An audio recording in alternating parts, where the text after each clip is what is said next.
ഭാര്യ ഭർത്തൃ ബന്ധത്തിൽ കൂടെ കൂടെ കൂടെ മനപ്രയാസപ്പെടരുത്. 2, ഭാര്യ ഭർത്താവിനെയും ഭർത്താവ് ഭാര്യയെ സംശയിക്കുമ്പോൾ തന്നെ ഉള്ളിൽ എനിക്ക് വേണ്ടാത്തത് കൊണ്ടാണല്ലോ എന്നുള്ള തോന്നൽ വരരുത്. അത് പറഞ്ഞ് അത് മാറ്റണം.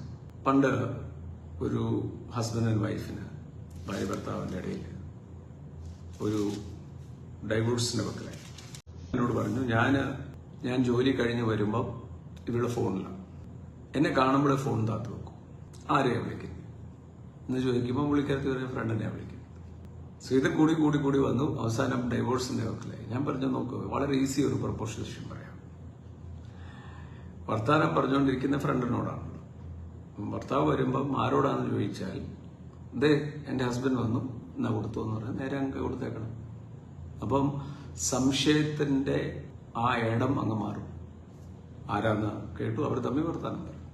കൂടെ മനസ്സിന് വേദന വരും തോറും അസ്ഥിക്ക്, ഞാൻ നേരത്തെ പറഞ്ഞു, നമ്മള് സങ്കീർത്തനത്തിൽ നിന്ന് വായിച്ചായിരുന്നു, അതുപോലെ തന്നെയാണ് സദൃശ്യവാക്യം 17:22 പറയുന്നത്. ഒന്ന് വായിക്കുകയാണെന്നല്ല, സന്തുഷ്ട ഹൃദയം നല്ലൊരു ഔഷധമാകുന്നു, തകർന്ന മനസ്സോ അസ്ഥികളെ ഉണക്കിക്കളയുന്നു. അപ്പം അതുകൊണ്ടാണ് സന്തോഷിപ്പീൻ, എല്ലായ്പ്പോഴും സന്തോഷിപ്പീൻ, കർത്താവിൽ സന്തോഷിപ്പീൻ. അതുപോലെ തന്നെയാണ് ദൈവരാജ്യം ഭക്ഷണവും പാനീയവുമല്ല, നീതിയും സമാധാനം പരിശുദ്ധാത്മാവിലുള്ള സന്തോഷം. എന്റെ മനസ്സിലും വേദനകൾ വരും, വിഷമം, ചിലൊക്കെ ഡിസിഷൻസ് എടുക്കുമ്പോൾ you don't need to but you have to എന്ന് പറയുന്ന പോലെ. സോ ആ സമയത്ത് ഇപ്പം ചില സമയത്തൊക്കെ ഞാൻ എന്നോട് തന്നെ പറയും, എന്നെ കൊണ്ട് കഴിയുന്ന കാര്യങ്ങൾ ഞാനങ്ങ് പറഞ്ഞാൽ മതി, ചെയ്യാൻ പറ്റുന്നത്. കാര്യം നമ്മൾ ടൈം ഫ്രെയിം കാണും, ചിലരെ ഏൽപ്പിക്കേണ്ടി വരും. ചില സമയത്ത് എനിക്കും മനപ്രയാസം. ആ സമയത്ത് ഞാൻ കർത്താവിൽ സന്തോഷിപ്പീൻ എന്ന് എന്നെ തന്നെ വചനം, ദൈവവചനം. അപ്പം നമുക്ക് സന്തോഷമുള്ള കാര്യങ്ങൾ നമുക്ക് സമാധാനം ചെയ്യാവുള്ളൂ. അത് മാത്രമേ അതിനകത്ത് ഇടപെടാവുള്ളൂ.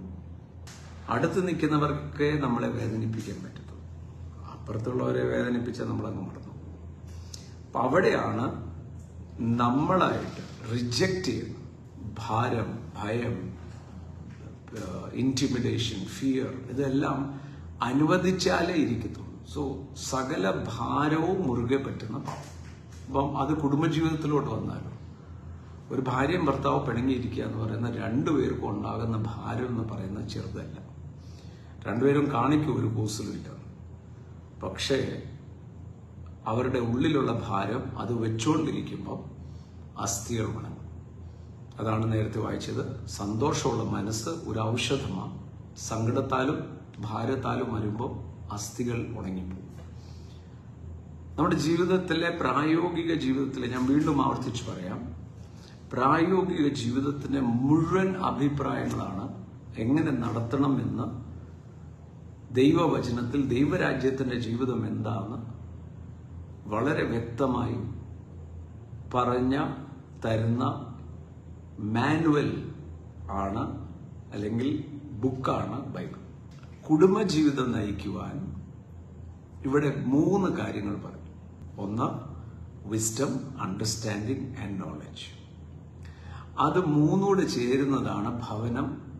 വീടല്ല ഭവനം. പൈസ ഉണ്ടെങ്കിൽ വീടുണ്ടാക്കാം, പക്ഷെ അത് ഭവനമായി തീരുന്നത് സമാധാനവും സന്തോഷവും നിറയുമ്പോൾ. ഹൗസ് ഉണ്ട്, ഹോം ഉണ്ട്. It becomes home when it is filled with joy and peace. And that is where യേശുവിന്റെ പ്രസക്തി വരുന്നത്. ദ പ്രിൻസ് ഓഫ് പീസ്, സമാധാനത്തിന്റെ ദൈവം. കലഹത്തിന്റെ ദൈവമല്ല, സമാധാനത്തിന്റെ ദൈവം, സ്നേഹത്തിന്റെ കർത്താവ്. സോ അതിന്റെ അടിസ്ഥാനം കുടുംബജീവിതമാണ്. സോ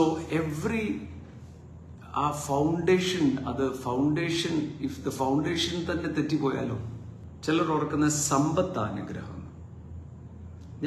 ഞാൻ നിങ്ങളോട് 100 പേരെങ്കിലും കുറഞ്ഞത് കാണിച്ചു തരാം. ഇഷ്ടം പോലെ സമ്പത്തുണ്ട്, ഉറക്കമില്ല. ഒരാളുടെ അവിടെ പ്രാർത്ഥിക്കാൻ ഞാൻ ചെന്ന സമയത്ത് അയാൾ പറഞ്ഞു, ഇത്തിരി സമാധാനം തരാം, എന്റെ പൈസ മുഴുവൻ തരാം. പൈസക്കാരനായി, സമാധാനമില്ല. അതുകൊണ്ടാണ് യേശു പറഞ്ഞത്, നിങ്ങളുടെ ലോകം മുഴുവൻ നേടിയാലും നിങ്ങളുടെ സ്വന്തം ആത്മാവിനെ നഷ്ടപ്പെടുത്തിയാൽ ആര് എന്ന പ്രയോജനം? നമ്മൾ ഭയങ്കര ലോകം നേടിക്കഴിഞ്ഞിട്ടും സ്വന്തം കുടുംബവും സ്വന്തം ആരോഗ്യം, കുഞ്ഞുങ്ങൾ, അവരാ ഏറ്റവും ട്രഷർ ദൈവം തന്നിരിക്കുന്നത്. സോ അതിനുവേണ്ടി സമയം ചെലവഴിക്കണം. അതെന്താ ചെയ്യേണ്ടത്? അതുകൊണ്ടാണ് യേശു പറഞ്ഞൊരു വാക്ക് ഞാൻ പറയാം. മത്തായി സുവിശേഷം 7-ാം അധ്യായം 24-ാം വാക്യം. Matthew chapter 7 verse 24. എന്റെ വചനം കേട്ട് അത് ഇംപ്ലിമെന്റ് ചെയ്യുന്നവർ, കേട്ടവരല്ല.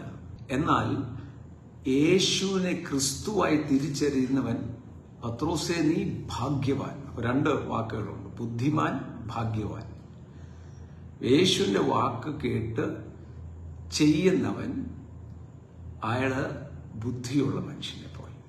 അപ്പൊ എന്നാ യേശുവിന്റെ വാക്കുകൾ എവിടെയാ? ഇതാ പറഞ്ഞുകൊണ്ടിരിക്കുന്നത്.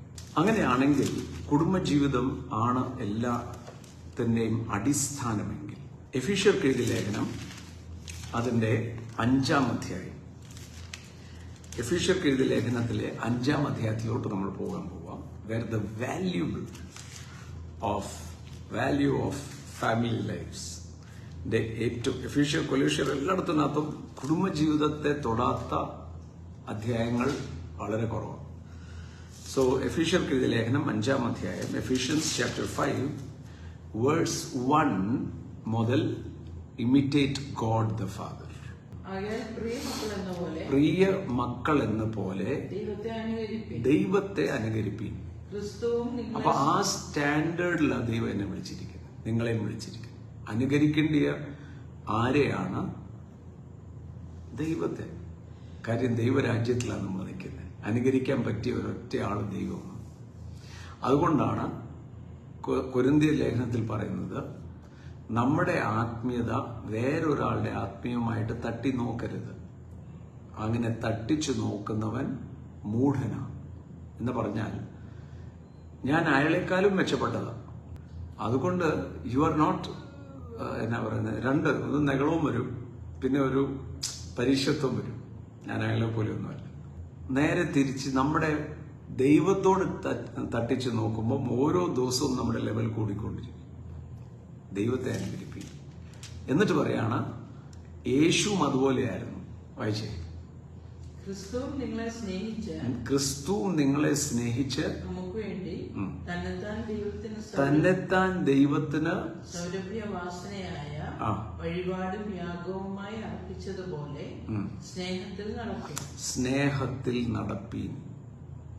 സ്നേഹം അവിടെ എഴുതിയിരിക്കുന്നത്. അതാ ദൈവത്തിന്റെ പെർഫെക്ഷൻ എന്ന് പറയുന്നത്. ദൈവത്തിന്റെ എല്ലാം നിറവോളം നിറയാന്ന് പറഞ്ഞാൽ സ്നേഹത്തിൽ നിറയുക.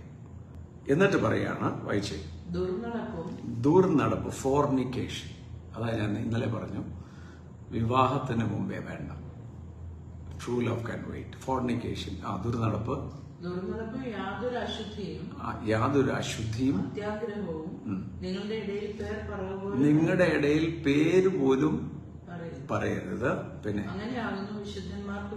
അങ്ങനെയാണ് വിശുദ്ധന്മാർക്ക് ഉചിതം. പിന്നെ ചീത്തത്തരം, പൊട്ടച്ചൊല്ല്, കളിവാക്ക്, ഇങ്ങനെ ചേർച്ചയല്ലാത്തതൊന്നും അരുത്. കാര്യം പൊട്ടവാക്കൊക്കെ, ഈ തറ കോമഡിയൊക്കെ കേൾക്കുമ്പോൾ കുറെ പേര് ചിരിക്കാനും. You should walk in an apostolic calibre. ആ അപ്പോസ്റ്റോളിക് കാലിബറിൽ വേണം നിങ്ങൾ ഞാനും നടക്കാൻ. നോ, ഇവിടെ പറയുകയാണ്, പൊട്ടത്തരം, ചീത്തത്തരം, പൊട്ടച്ചൊല്ല്, കളിവാക്ക് അരുത്. സ്തോത്രം അത്ര എനിക്ക്. അപ്പം നമ്മുടെ ഓരോ വാക്കുകളും വളരെ ഘനമേറിയത്. നമ്മളൊരു വാക്ക് പറയുമ്പം ദൈവം പറയുന്നതിന്റെ വാക്കും ഞാനും ഒന്നായിരിക്കും.